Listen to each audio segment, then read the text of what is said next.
Hi everyone, welcome back to my channel. My name is Mary Jane and this is MJ Money Matters. Here in this space I show you how I use the zero-based budgeting method to control and maintain a simplified money life. If that sounds like content that you're interested in, I would love it if you would hit the subscribe button, hit the notification bell, and stick around for more.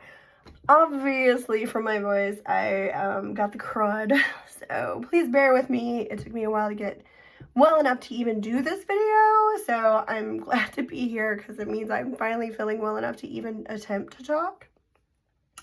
Hello everybody. If you've been following along on my little saga, I did have to abruptly leave my job, and it's been a couple of weeks. I want to say it's been about 3 weeks since I left unexpectedly, and I just finished my last training shift 2 days ago. And after I shoot this video, I'll be heading to work and it'll be my first shift on the floor. So I left fine dining. I'm going to try something different. It's very casual.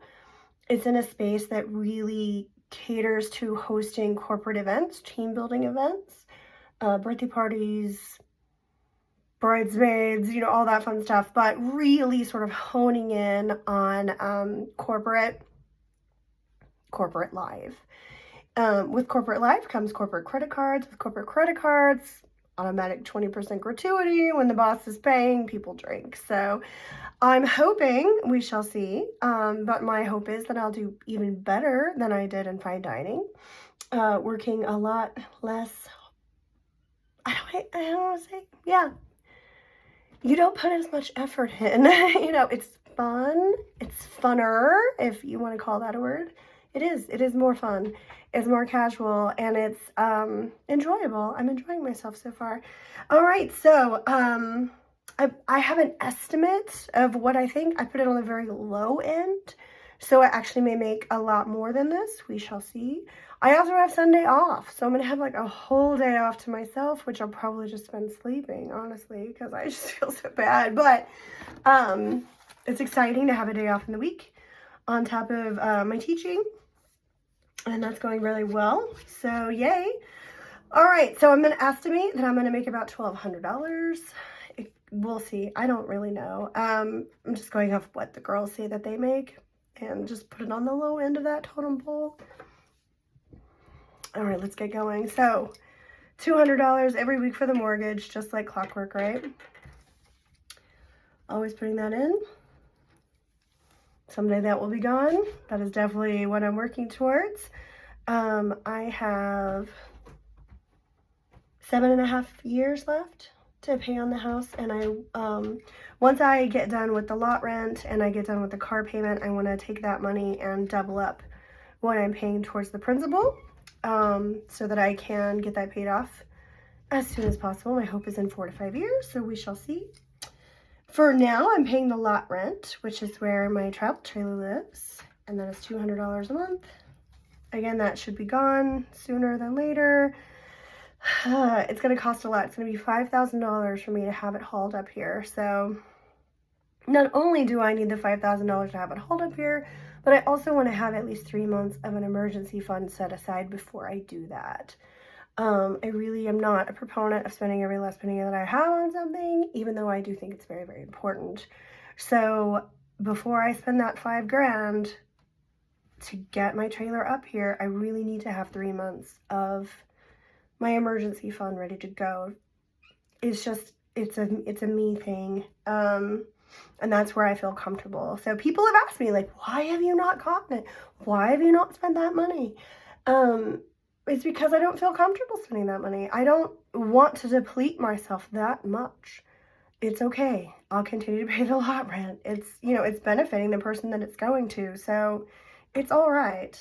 All right, Prime, $20. My Detroit box costs $35. I also need to go there on Monday and pick up the mail that's waiting for me. My Lawn Love is $70. I did not put it in this budget, but for next week's budget, he gave me a quote for using the chainsaw to cut up the stump that's in my yard. So there is an actual, like, hill, if you will, that was a mound that was built up by a large tree that at some point got cut down. And they just left the stump. So he's going to go in there with the chainsaw, get that all cut up. He's going to pull it out of the ground, and he's going to level it and put down the dirt and everything. All the things included for the price that he quoted. It's the same guy who does my lawn. So I also need tires. So I put the tires first because, you know, priorities. But yes, I will also be including the stump removal in the next couple of weeks. I have it scheduled on the 7th of November, so I have a date to meet that deadline, but it is not on this schedule that I made, this budget. There's just too many things I gotta do until then. All right, net credit's coming out, 140. Mint annual, so I'm putting aside $100. What I am doing is I'm going to pay this Mint a one big lump sum for the year. I was paying quarterly, so I was paying 4 times a year. You do get a substantial amount of savings if you pay it all up front at one time. So I've decided that that's what I'm going to do. So I'm putting aside 100. I already had, 75 from last week. So I think I actually put in 80. So it's like I'm getting there. It's $360 for the year. Though, and not sponsored or anything, but, you know, Mint has been great for me. I've been with them for over 2 years now, and it's been incredible. The amount of money I save makes a huge difference. It's a substantial amount of money that I've been saving. I can't tell any difference in the quality at all. The thing that you have to have with Mint, you have to own your device. So I do realize that is a challenge for some people. But, you know, if you just put aside a little bit at a time, eventually you'll be able to do that. So I encourage everybody to switch over. There's really, really no need to pay a premium for your cell phone service when you don't have to. But it is hard to own the device. It was, I mean, I want to say I paid like $1,100. My phone was gifted to me, but I think it was somewhere in the neighborhood of $1,100 for the latest one that I have. The one before that I purchased, I think it was $950 or so. So, yeah, expensive stuff. All right, I'm going to put aside $100 for Turo. And that goes into my little savings box.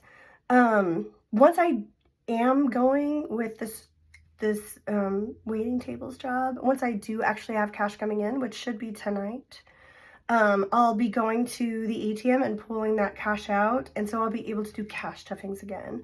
When it was just that one check coming from the teaching job that was going in direct deposit, it was easier to just leave all that cash in there, and then everything was coming out through withdrawals.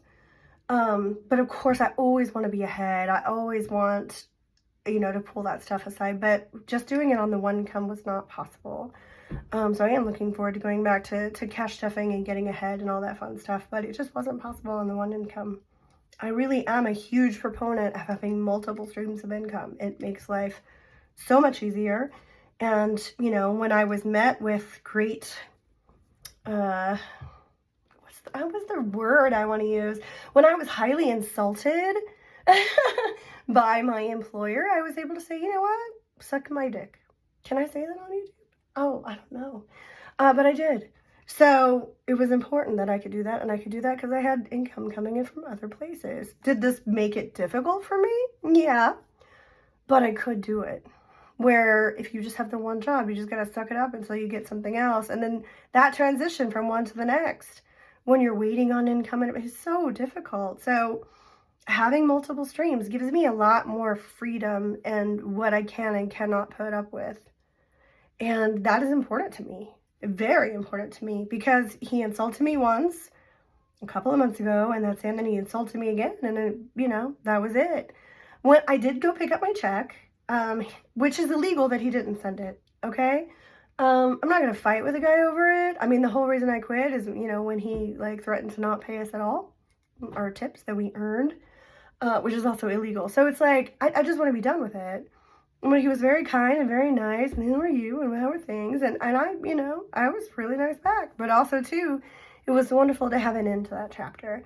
So I took that check that he owed me, and it went into my savings, and that's where it lives. Glad it's over. $60 for savings, but there's no need to burn the bridge. You know, it's like, I don't hate the guy or anything. We used to get along, but it's like, you can't threaten illegal things and then do illegal things. Like, for weeks and weeks and weeks, I waited. I even had my mail sent from Dallas so I could get my check, because by law, you have to send it. And he's like, no, it's just been sitting here. When are you going to go pick it up? I'm like, oh my gosh. I need things to be by the book. When it deals with money, I need you to do things legally, or I can't work for you, period. Pardon. I had to take a drink there. All right, the tire fund. I'm going to put aside $150. I really, I don't know. I think it's going to be between $200 and $250 a tire. I need 2 tires.